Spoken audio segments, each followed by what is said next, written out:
আগামীকাল ৩রা মে অর্থাৎ মে মাসের ৩ তারিখ শুক্রবার ঠিক এই সময় ৪টে রাশির অর্থপ্রাপ্তি যোগ তৈরি হয়েছে, ফলে হঠাৎ ভাগ্য বদলে যেতে পারে। এই নিয়ে বিস্তারিত আলোচনা করব।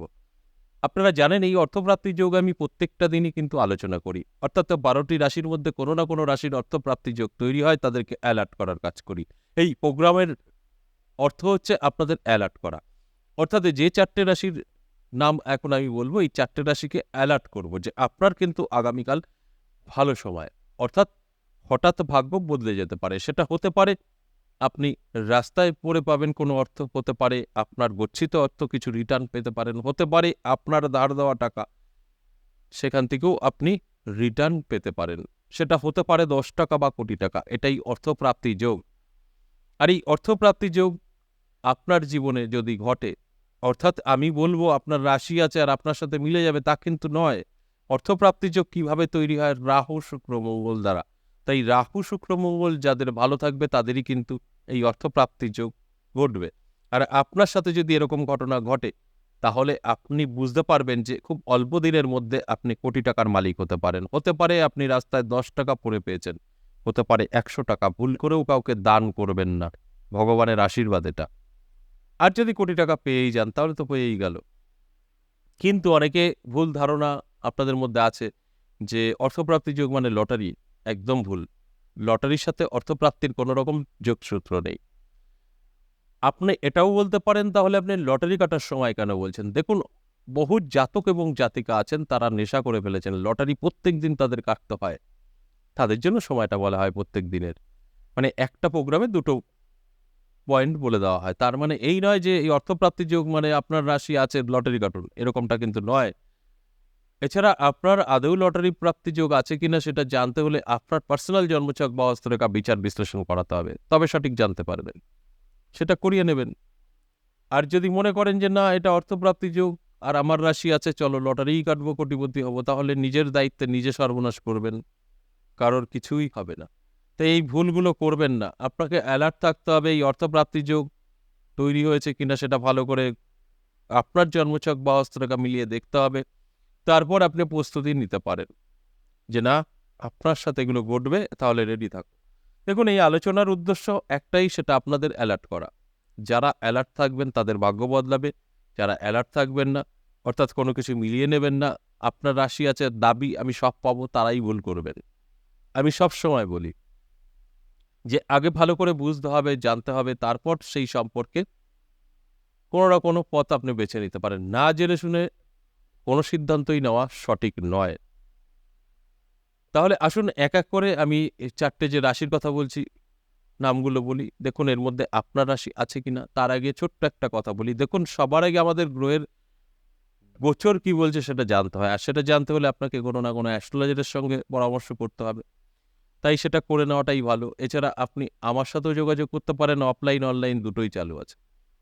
এছাড়া আরেকটা তথ্য দিতে চাই, যারা নিজের গ্রহকে ভালো করতে চান খুব অল্প খরচ করে, আমি নবগ্রহ কবজের কথা সবসময় সাজেস্ট করি। যারা খরচ করতে পারে না তাদের নবগ্রহ বীজমন্ত্র এবং কিছু সিস্টেম নিয়ম মেনেও নবগ্রহ প্রতিকার করা যেতে পারে। আমি নবগ্রহ বিশ্বাসী, কারণ নবগ্রহ মানে ৯টা গ্রহ শান্ত। আপনার আর গ্রহ থাকছে না। আজ ধরুন ২টো গ্রহ খারাপ, ভালো করবেন, পরের দিন আবার আরেকটা খারাপ হবে। তার থেকে ৯টা গ্রহ শান্ত করাই আমাদের কিন্তু প্রয়োজন। তাই আমি নবগ্রহের উপরেই ফোকাসটা করি। ৫ পয়সাও যদি মনে করেন খরচা করবেন না, তাও নবগ্রহ প্রতিকার করতে পারবেন। যদি মনে হয় না কিছু খরচ করব, সময় দিতে পারবো না, তাও পারবেন। সেটাও অল্প খরচের মধ্যে। প্রচুর টাকা আপনার স্টোন যত খরচ হয় তত খরচ কখনোই লাগবে না। তাই যারা চাইছেন নিজের জীবনকে সুন্দর করে গুছিয়ে তুলতে, ৯টা গ্রহকে শান্ত রাখবেন, তারা অবশ্যই যোগাযোগ করতে পারেন। এই পূর্ণিমা তো চলেই গেল, ৮ তারিখ অর্ডার বন্ধ। সামনের বুদ্ধ পূর্ণিমা খুব সুন্দর একটি দিন আসছে।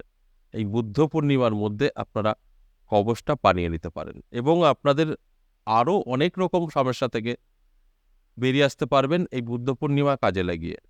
তাই এই মেসেজটা দেওয়ার ছিল, আপনারা যোগাযোগ করতে পারেন।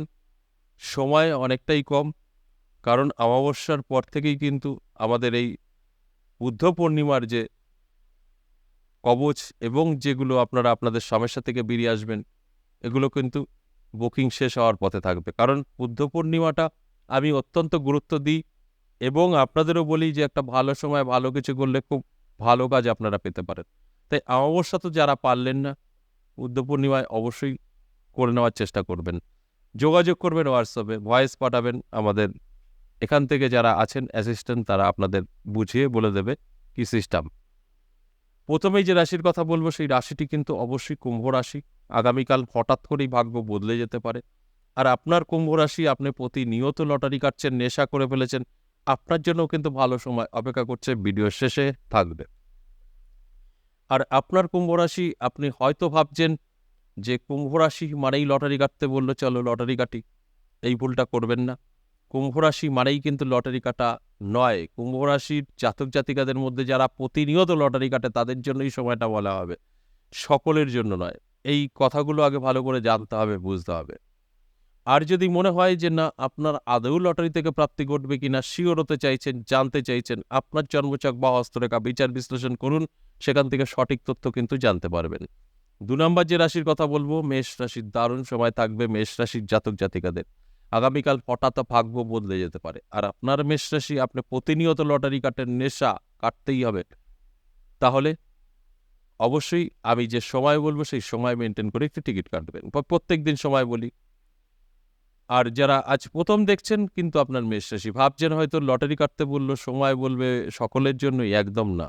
সকলের জন্য না। মানে আপনার মেষ রাশি আছে, আপনার কাটতে হবে তা নয়। আপনার মেষ রাশি আছে, আপনি প্রত্যেকটা দিন লটারি কাটেন, নেশা আপনার জন্য আলোচনা।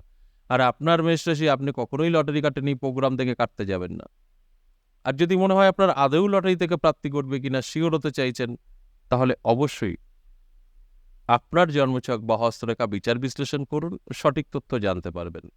৩ নম্বর যে রাশির কথা বলবো, সিংহ রাশির দারুণ সময় থাকছে। সিংহ রাশির জাতক জাতিকাদের আগামীকাল হঠাৎ ভাগ্য বদলে যেতে পারে। আর আপনি যদি সিংহ রাশির জাতক বা জাতিকা হন, প্রতিনিয়ত লটারি কাটার নেশা থাকে, তাহলে আপনার জন্য একটা ভালো সময় অপেক্ষা করছে, যে সময়টা কিন্তু আমি ভিডিওর শেষে বলব। আর আপনার যদি মনে হয় যে এই সিংহ রাশি মানেই কি লটারি কাটতে বলল, প্রথম প্রোগ্রাম দেখছেন, এটা ভেবে যদি লটারি কাটেন তাহলে ভুল করবেন। দেখুন, এই যে সিংহ রাশির জাতক জাতিকাদের লটারি কাটতে হবে সময় বলছি, তা কিন্তু নয়, সকলের জন্য নয়। আপনার সিংহ রাশি, আপনি প্রতিনিয়ত লটারি কাটছেন, তাহলে আপনার জন্য। আর আপনার সিংহ রাশি, আপনি কখনোই লটারি কাটেননি, এই প্রোগ্রাম দেখে কাটতে যাবেন না।